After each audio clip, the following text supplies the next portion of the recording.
नमस्कार दोस्तों, हमारे यूट्यूब चैनल एग्जाम लर्नर में आपका स्वागत है। दोस्तों आज के इस वीडियो में हम लोग भौतिक विज्ञान का पहला अध्याय मापन को जो है स्टार्ट कर रहे हैं, जो कि आपके आने वाले exam railway NTPC, railway group D, UPSI, super TET एवं अदर स्टेट के जो है एग्जाम के लिए महत्वपूर्ण है। तो दोस्तों वीडियो को लाइक शेयर कर दीजिएगा और चैनल पर पहली बार आएँ तो चैनल को सब्सक्राइब करके साथ में बेल आइकन को प्रेस कर लीजिएगा, जिससे आने वाले अगले वीडियो का नोटिफिकेशन आपको पहले मिल जाए। और इसका पीडीएफ आपको हमारे टेलीग्राम चैनल पर मिल जाएगा। नीचे डिस्क्रिप्शन में टेलीग्राम का लिंक भी दे दिया गया, वहाँ से ज्वाइन करके आप पीडीएफ डाउनलोड कर सकते हैं। तो दोस्तों सबसे पहले हम देख लेते हैं भौतिक विज्ञान में किन किन टॉपिक को जो है हम लोग कवर करेंगे। तो सबसे पहला जो टॉपिक आपका होगा मापन होगा, उसके बाद जो है बल एवं गति होगा, फिर ऊष्मा, फिर जो है रंग होगा आपका कलर, फिर जो है प्रकाश, विद्युत धारा, ध्वनि, नाभिकी, भौतिकी, गुरुत्वाकर्षण। उसके बाद जो है लास्ट में हम लोग विविध से जुड़े प्रश्नों को देखेंगे। तो आज जो हम लोग सबसे पहला जो टॉपिक देखेंगे वह मापन को देखेंगे। तो चलिए शुरू करते हैं। तो पहला प्रश्न है आपका, सूची 1 को सूची 2 के साथ मिलान करना है और कूट के माध्यम से बताना है कि कौन सा ऑप्शन सही हो जाएगा आपका। तो चलिए जो है देखते हैं। सबसे पहला आपका दिया गया है स्टेथोस्कोप। तो इसका संबंध हो जाएगा आपका जो है हृदय की ध्वनि सुनने के लिए जो है स्टेथोस्कोप का प्रयोग किया जाता है। तो ए का हो जाएगा आपका तीसरा। उसके बाद जो है बी दिया गया है स्फिग्मोमैनोमीटर। तो इसका उपयोग जो है आपका रक्तचाप मापने के लिए किया जाता है। तो बी का हो जाएगा चौथा। उसके बाद जो है दिया है कैरेट मीटर, सी दिया गया है कैरेट मीटर। तो इसका उपयोग जो है आपका सोने की शुद्धता पता लगाने के लिए किया जाता है।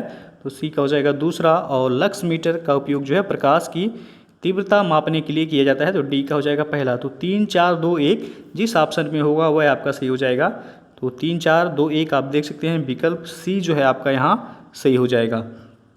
इसका डिस्क्रिप्शन देख लेते हैं। तो स्टेथोस्कोप जो है एक चिकित्सकीय यंत्र है जो कि चिकित्सक द्वारा रोगी के शरीर की आंतरिक यानी कि हृदय, फेफड़ों एवं आंतों आदि की ध्वनियों को सुनने के लिए प्रयोग किया जाता है। इस यंत्र का आविष्कार जो है वर्ष 1816 ईस्वी में फ्रांसीसी चिकित्सक रेने लेनेक द्वारा किया गया था।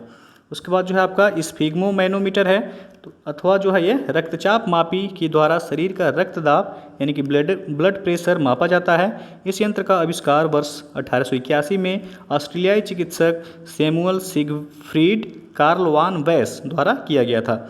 उसके बाद आपका कैरेट मीटर है। तो एक वैज्ञानिक यंत्र है जो कि जिसमें एक्स किरणों के प्रयोग से सोना, चांदी, प्लेटिनम, पैलेडियम, रोडियम तथा अन्य संबंधित मिश्र धातुओं की गुणवत्ता एवं उनके धात्विक संगठन का परीक्षण किया जाता है कैरेट मीटर के द्वारा। उसके बाद आपका है लक्स मीटर का प्रयोग जो है किसी क्षेत्र विशेष में पड़ने वाले प्रकाश द्वारा उत्पन्न चमक की तीव्रता इंटेंसिटी ऑफ ब्राइटनेस मापने में जो है किया जाता है लक्स मीटर का उपयोग। तो ये हो गया आपका। अगला प्रश्न अब देखते हैं कि सूची 1 को सूची 2 के साथ मिलाना है और कूट के माध्यम से बताना है कि कौन सा ऑप्शन सही हो जाएगा।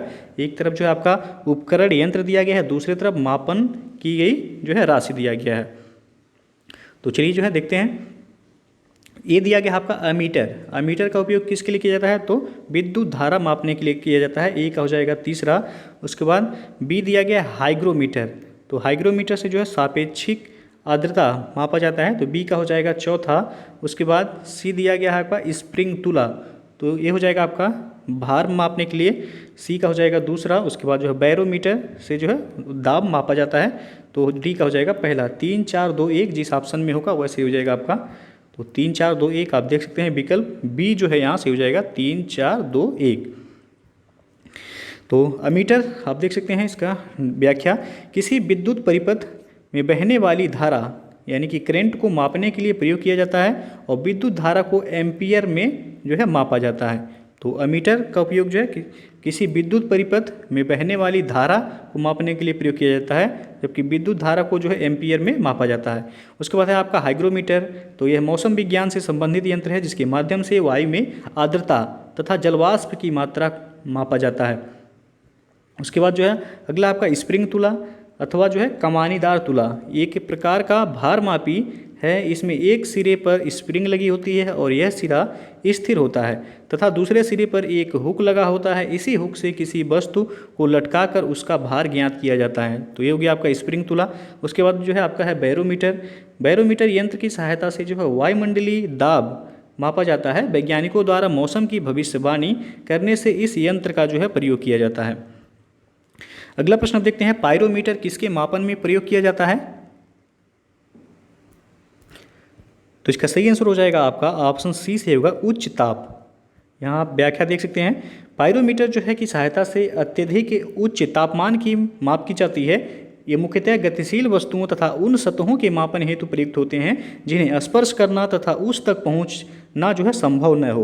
पायरोमीटर जो है दो प्रकार के होते हैं, कौन कौन से? तो एक होता है आपका विकिरण उत्तापमापी, इनमें जो है गर्म वस्तु से निकलने वाले विकिरण की माप करके वस्तु का तापमान ज्ञात किया जाता है। और दूसरा होता है आपका प्रकाशीय उत्तापमापी, इसके द्वारा जो है गर्म वस्तु की चमक के आधार पर उसका ताप ज्ञात किया जाता है।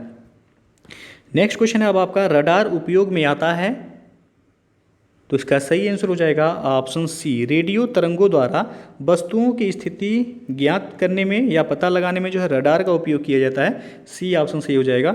अब व्याख्या देख सकते हैं यहाँ, रडार जो है यानी कि रेडियो डिटेक्शन एंड रेंजिंग, किसी वस्तु का पता लगाने की प्रणाली है। इसमें रेडियो तरंगों के प्रयोग से किसी वस्तु की उपस्थिति, दिशा, गति आदि ज्ञात की जाती है। रडार का प्रयोग वायुयानों, जहाज़ों, निर्देशित मिसाइलों, मोटर वाहनों आदि की अवस्थिति का पता लगाने के लिए किया जाता है। तो रडार का फुल फॉर्म भी जो है कभी कभी पूछा जाता है, याद रखिएगा।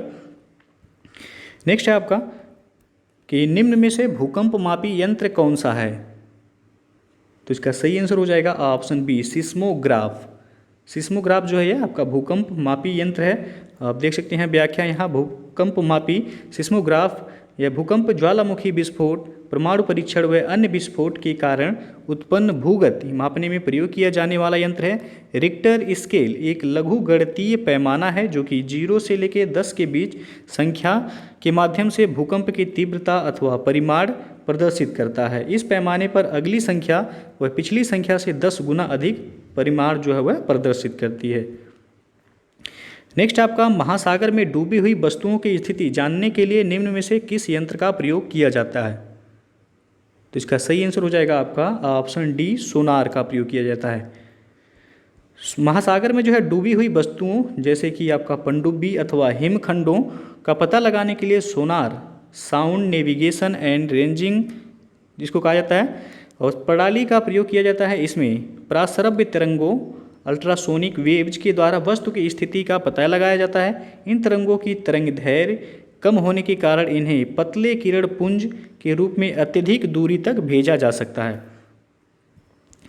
अगला प्रश्न अब देखते हैं, सूची 1 को सूची 2 के साथ मिलान करना है और कूट के माध्यम से बताना है कि कौन सा ऑप्शन सही हो जाएगा। तो एक तरफ जो आपका इकाई दिया गया है, दूसरी तरफ प्राचल दिया गया है। तो पहला सबसे है आपका वाट। तो वाट किसकी इकाई है? तो यह जो है शक्ति की इकाई है, ए का हो जाएगा चौथा। उसके बाद जो है बी दिया गया है आपका नाट। तो नाट किसकी इकाई है?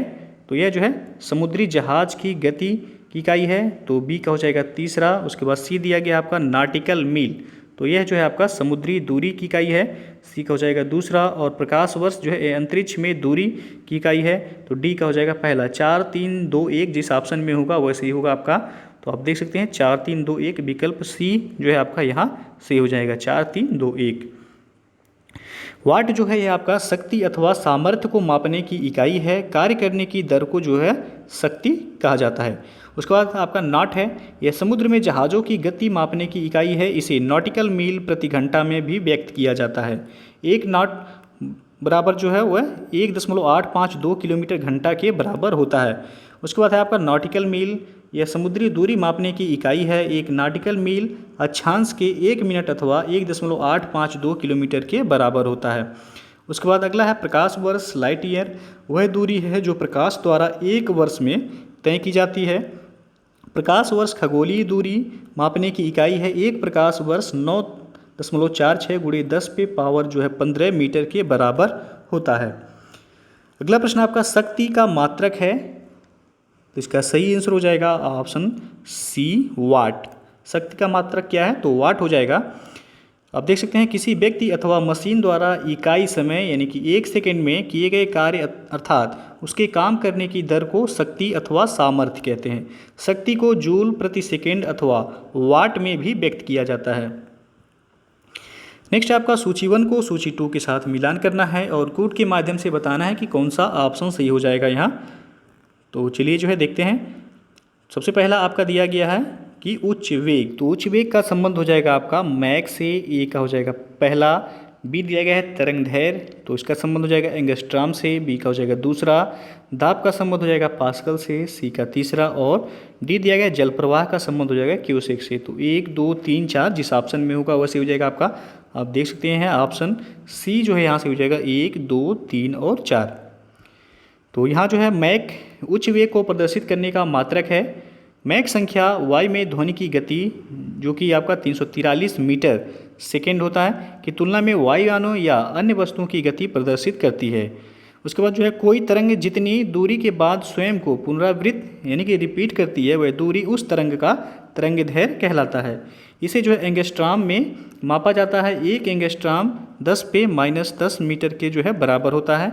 और किसी सतह पर प्रति इकाई क्षेत्रफल पर लंबवत लगने वाले बल को जो है दाब यानी कि प्रेशर कहते हैं। दाब को पास्कल में व्यक्त करते हैं और 1 पास्कल 1 न्यूटन प्रति मीटर स्क्वायर के बराबर होता है। तो पूछा जाए 1 पास्कल किसके बराबर होता है, तो न्यूटन प्रति मीटर स्क्वायर के बराबर होता है 1 पास्कल। उसके बाद नेक्स्ट आपका क्यूसेक, तो क्यूबिक फीट प्रति सेकेंड का संक्षिप्त रूप है। यह प्रवाह की दर यानी फ्लो रेट को प्रदर्शित करता है और 1 क्यूसेक 28.317 लीटर प्रति सेकेंड के बराबर होता है। और इसका प्रयोग सामान्यतः नदियों में जल प्रवाह के मापन के लिए किया जाता है। तो ये हो गया आपका क्यूसेक। अगला प्रश्न है आपका 1 पारसेक यानी कि तारों के मध्य दूरियां मापने का मात्रक किसके बराबर होता है, तो इसका सही आंसर हो जाएगा ऑप्शन बी से हो जाएगा 3.25 प्रकाश वर्ष के बराबर होता है। आप देख सकते हैं यहाँ पारसेक दूरी की इकाई है जो कि सौर मंडल के बाहर स्थित सुदूर खगोलीय पिंडों की दूरी मापने में प्रयोग की जाती है। 1 पारसेक 3.262 प्रकाश वर्ष के बराबर होता है। नेक्स्ट है आपका 1 हार्स पावर में कितने वाट होते हैं, तो आप सभी को पता होगा। इसका सही आंसर हो जाएगा ऑप्शन सी 746 वाट के बराबर होता है। अश्व शक्ति यानी कि हार्स पावर यह शक्ति मापन की इकाई है। 1 अश्व शक्ति वह 746 वाट के बराबर होती है।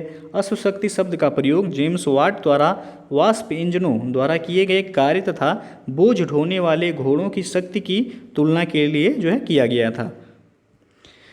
अगला प्रश्न आपका बल का मात्रक है, तो इसका सही आंसर हो जाएगा ऑप्शन सी न्यूटन। बल का मात्रक क्या है, तो न्यूटन है। सी ऑप्शन सही हो जाएगा। आप देख सकते हैं यहाँ व्याख्या, बल यानी कि फोर्स वह बाह्य कारक है जो किसी वस्तु की स्थिति यानी कि विराम अथवा गति में परिवर्तन करता है या परिवर्तन करने का प्रयास करता है। बल का एसआई मात्रक जो है न्यूटन होता है अथवा किलोग्राम मीटर प्रति सेकेंड स्क्वायर भी होता है। तो बल का मात्रक यदि पूछा जाएगा तो न्यूटन भी होता है और किलोग्राम मीटर प्रति सेकेंड स्क्वायर भी होता है बल का मात्रक।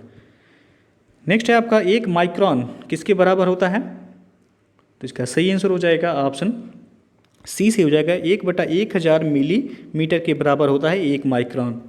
आप देख सकते हैं व्याख्या यहाँ, माइक्रोन अथवा माइक्रोमीटर अत्यंत सूक्ष्म लंबाई मापने की इकाई है। इसका प्रयोग अवरक्त विकिरण की तरंगदैर्घ्य, जैविक कोशिकाओं, जीवाणुओं तथा रेशों का आकार मापने में किया जाता है। और 1 माइक्रोन 10 पे -6 मीटर के बराबर होता है, जिसे 1/1000 मिलीमीटर भी लिखा जा सकता है। तो यहाँ जो है आपका सी ऑप्शन सही हो जाएगा। नेक्स्ट है आपका 1 नैनोमीटर किसके बराबर होता है, तो इसका सही आंसर हो जाएगा ऑप्शन बी 10 पे -7 सेंटीमीटर के जो है बराबर होता है 1 नैनोमीटर।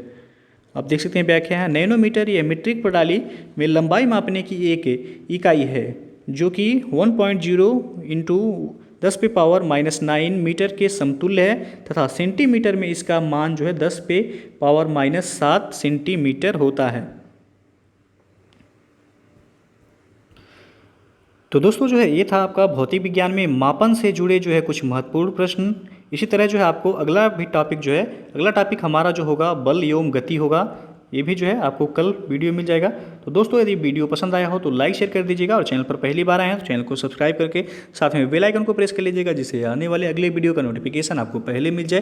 और इसका PDF आपको हमारे टेलीग्राम चैनल पर मिल जाएगा। नीचे डिस्क्रिप्शन में टेलीग्राम का लिंक दे दिया गया है, वहाँ से ज्वाइन करके आप PDF डाउनलोड कर सकते हैं। दोस्तों वीडियो को पूरा देखने के लिए बहुत बहुत धन्यवाद।